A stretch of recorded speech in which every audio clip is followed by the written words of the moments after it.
আসসালামু আলাইকুম। সবাই কেমন আছেন?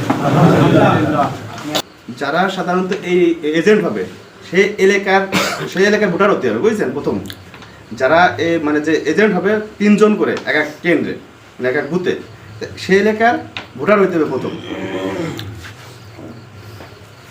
এবং এখান দিয়ে আছে বয়স সাধারণত 25 থেকে 45-এর ভিতরে হইতে হবে বয়স।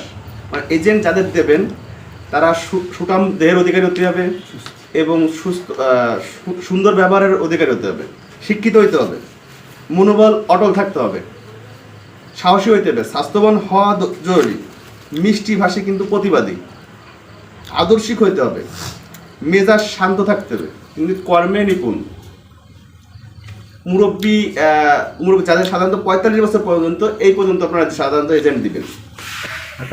কেন্দ্রে 1 ঘন্টা আগে এজেন্টদের পৌঁছতে হবে। যারা এজেন্ট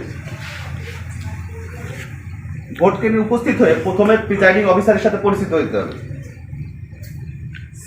সহকারী প্রিজাইডিং অফিসার ও অন্যান্য পোলিং এজেন্ট উপস্থিতি ও স্থানীয় আন্তর্জাতিক এখানে আন্তর্জাতিক পর্যবেক্ষকরাও থাকবে, তাদের সাথেও পরিচয় হতে হবে। আর একজন যখন ভোট শুরু হয়ে যাবে তখন যারা পোলিং এজেন্ট হবেন এদের কাছে অবশ্যই ভোটার তালিকা থাকতে হবে, ছবিসহ ভোটার তালিকা থাকতে হবে। এই ছবিসহ ভোটার তালিকা যখন একজন ভোটার আসবে তখন ভোটারের কাছে বেশিরভাগ সময় স্লিপ থাকে, 2-1 মুখস্থ করে আসে, আর সবার কাছে স্লিপ থাকে যে আমার এত নম্বর সিরিয়ালের ভোটার আমি অমুক গ্রামের। সেই গ্রামের বুথে ঢোকার সাথেই যারা চেনে তারা তো নাম বা বাপের নাম জিজ্ঞেস করাও লাগে না, অনেকের সবাই চেনে। আর যদি চেনা না যায় তখন তার কাছে বাপের নাম জিজ্ঞেস করতে হবে, তোমার বাপের নাম। তখন সে বলবে, যদি না মেলে তখন বলতে হবে প্রিজাইডিং অফিসার যে থাকবে তাহলে বলতে হবে বাপের নাম মিলতেছে না, এ ভোট দিতে পারবে না। সেটা পরিবেশের উপর নির্ভর করে। তখন সে ভোটার চ্যালেঞ্জিং ভোট দিতে পারে, সে তার কায়দায় সে যদি পারে সে দেবে, না দিলি না দেবে, সেটা হচ্ছে তার বিষয়। প্রিজাইডিং অফিসার ওই বিষয়টা সে বুঝবে। আমাদের দায়িত্ব হচ্ছে যদি আমরা না চিনি তখন আমরা তাকে ভোট দিতে দেব। অথবা অনেকে আসে যে এই টেবিল ফিরমার ওই সুযোগ দেওয়া যাবে না কাউকে। তখন কথা বলতে হবে, যে পোলিং এজেন্ট থাকবে তার অবশ্যই কথা বলতে হবে যে না এই ভোট ভিতরে যায় দিতে হবে, ওই এইখানে সামনে বার ভোট দেওয়া যাবে। অনেকে ভোট ওই অনেক বুথের আছে যারা পোলিং এজেন্ট থাকে অন্য প্রতীকে, তারা হাতেতে মারে না, অনেক সময় সিল দিয়ে দেয়। এইগুলো আমাদের প্রতিহত করতে হবে। এই সিল দেওয়ার সুযোগ তাকে দেওয়া যাবে না।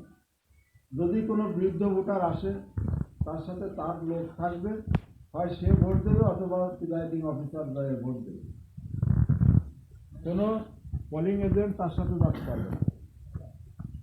যদি কেউ মানে কোনো পোলিং এজেন্ট অন্য কোনো মানে আমাদেরগুলো গেলে সমস্যা নেই, আমরা যে আমাদের মতন দেবো, কিন্তু অন্য পোলিং এজেন্ট যায় যে আমাদের জামাতের ভোট সে মারিয়ে দিতে পারে অন্য প্রতীকে, তখন আমরা তার মানে প্রতিহত করব।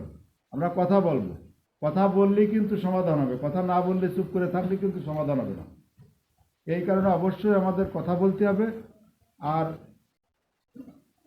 ওই সময় খাবার দাবারের ব্যবস্থা ভিতরেই থাকতে হবে, যাতে খাবার পায় সে ব্যবস্থা আমরা হয়তো বাইরের থেকে করব, অথবা যে পোলিং এজেন্ট থাকবে সে নির্দিষ্ট হয়ে যাবে যে আমার খাবার কোথা থেকে আসবে, কে দেবে।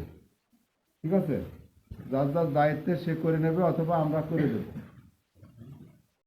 তারপরে সারাদিনই ওইখানে ভোট গোনা পর্যন্ত থাকতে হবে। একজন রাখবে, প্রত্যেক প্রতীকের একজন করে রাখবে। 2টা বান্ডিল থাকে, কয়টা বান্ডিল শেষ হলো আর সিরিয়াল কত এমনি ওই গোনা যায় সবসময়। এই জন্য ওইটা কোনো কঠিন বিষয় না, মাঝে মাঝে শুনে একটু নোট রাখা। পরে আমাদের তো সব বুথেই তো আমাদের এজেন্ট আছে, এখন ওই আমরা এজেন্টদের কাছ থেকে শুনেই তোমার বুথি কত তোমার বুথি কত একবার যোগ করে ফেলবো। আমরা প্রিজাইডিং অফিসারের সাথে মিলাই দেখবো যে আমাদের সাথে তারটা মেলে কিনা। যখন না মেলবে তখন তো আমরা বুঝতে পারবো এখানে কোনো ঘাপলা আছে, তাই না? এই জন্য আমরা এই চালাকুটু নিজেদের করতে হবে যে আমরা নিজেরা যে প্রধান এজেন্ট থাকবে সে এই কাজটা করবে, যে সব বুথের এজেন্টের কাছ থেকে শুনে যোগ করে নেবে যে কত হয়েছে, প্রিজাইডিং অফিসারের সাথে মিলাবে।